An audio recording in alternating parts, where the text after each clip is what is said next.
Fortunately, there was only 2 mobile cranes on site that were large enough to perform this job, and both of them were tied up with construction work. During a brief pause between lifts at the orbital tank farm, the LR 11,000 crane operator helped them remove the methane tank. But by the time that was finished, he was needed again at the orbital tank farm, which was already several weeks behind schedule. Because of this, the remains of Booster 3 would sit here for nearly 6 months until SpaceX finally bought their own crane and removed it themselves. If I had to guess, this is when the idea first occurred to the test structure design team that they should strive to eliminate the need for using cranes wherever possible. This would become a key design consideration on all future test structures that weren't already in development. Anyway, with Booster 3 trapped on the suborbital pad, the ring stand that the structures team was expecting to get back was trapped with it. And this was a problem, because with Booster 4 nearing completion, they kind of needed that ring stand. After waiting 4 weeks for replacement components to arrive from McGregor, crews busted their asses to get the new platform assembled as quickly as possible. In less than 2 weeks it was finished, this time with 20 hold-down clamps installed as well. But by then it was already too late, because SpaceX's second biggest mistake of 2021 was already in motion.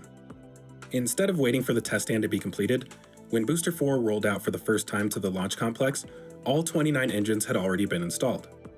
This meant they would not be performing thrust simulation testing on the 9-engine thrust puck. The decision to skip this test would come back to haunt SpaceX in ways they had not anticipated.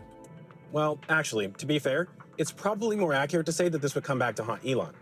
As much as I hate to say it, you could argue that everything that happened after this point was technically his fault. As the new launch ring was being prepared for installation, E was pushing insanely hard to get a fully stacked Starship on the pad in less than 8 days. I told the crane operators, what would you do if there's an asteroid heading to this planet in 8 days? Yeah, exactly. That's what they were told today. If we operate with extreme urgency, then we have a chance of making life multiplanetary. Still just a chance, not for sure. While this was a bold demonstration of ambition, rushing to put a checkmark next to this particular milestone did little to accelerate progress towards Starship's inaugural launch. This was ultimately part of a massive photo op, which would have been slightly less impressive without engines installed on the booster. And after the incredible effort that went into getting all 29 engines installed in less than 24 hours, they weren't about to remove them again. As a result, Booster 4 would become the only booster to go through its cryo-testing phase with engines mounted. This would have been less of an issue if not for the fact that Booster 4 was also helping to function test and commission all of the new systems in the orbital launch mount and tank farm. And because a majority of these systems had not been tested beforehand, Booster 4 was basically used as a gigantic trash can for cleaning out the tank farm. Had the engines been removed prior to testing, they might have been able to clean out the propellant tanks, filters, and all of the internal plumbing.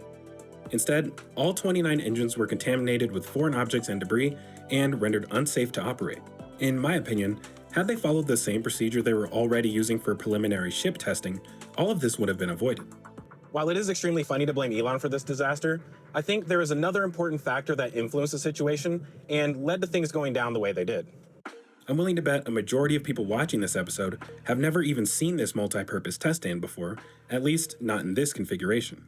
That's because after all the effort that went into getting it ready for booster testing, it was never used for that purpose. And the fact that it was never used is another reason I'm convinced that it was intended to be one of the booster and structural test stands mentioned in the 2020 document. The structures team did their part in making sure this would be available by the time it was needed at the suborbital test site. Unfortunately, when it came time to act on this plan, SpaceX had not gotten past the regulatory hurdles that were preventing them from expanding the site to accommodate the additional test stands. More importantly, they were now staring down the possibility of failing to get approval to conduct Starship launches from Starbase at all. So the idea of expanding the site was likely off the table altogether. It's true that one of the proposed locations for this test stand was actually within the existing footprint of the site. But the fact that it would need to tie into the propellant distribution system of the suborbital tank farm presented a significant problem. The existing tank farm barely had enough capacity to perform a full cryo test of a ship, which meant there was nowhere near enough to do so for a booster. Without the ability to increase the footprint of the suborbital tank farm to add additional storage tanks, it would have been pointless to install the test stand here. Sitting around waiting for permission to expand the site had the potential to delay the program by several months, if not years, and that was simply not an option. These test stands were absolutely critical to their plans, and without them, SpaceX was in desperate need of an alternate solution. As development of the orbital pad continued to progress, they realized that the only other option for performing structural testing of a booster with a full cryo load was to use the orbital tank farm instead. So, in July of 2021, they began constructing two large pads near the integration tower, one for a ship and another for a booster. As the cryogenic feed pipes were being run between the tank farm and the launch pad, they installed additional fittings that would allow them to tap into these lines and divert the flow over to the auxiliary test stations. After constructing the giant berm to protect the tank farm from the exhaust plume of the booster, they installed propellant distribution lines on the backside of the berm for the two test stations. The lines that branched off the integration tower supply would be used for ship testing, while the ones for the launch mount were used for the booster station. Had they waited an additional 4 months before installing engines on Booster 4, they could have used this station for performing the thrust simulation test. But ain't nobody got time for that, apparently. By that point, there were other important structural qualification tests that they were in a rush to complete and could not afford to skip. As soon as the cryostations were operational, a new multi-purpose test structure known as the can crusher was rolled out to the launch site.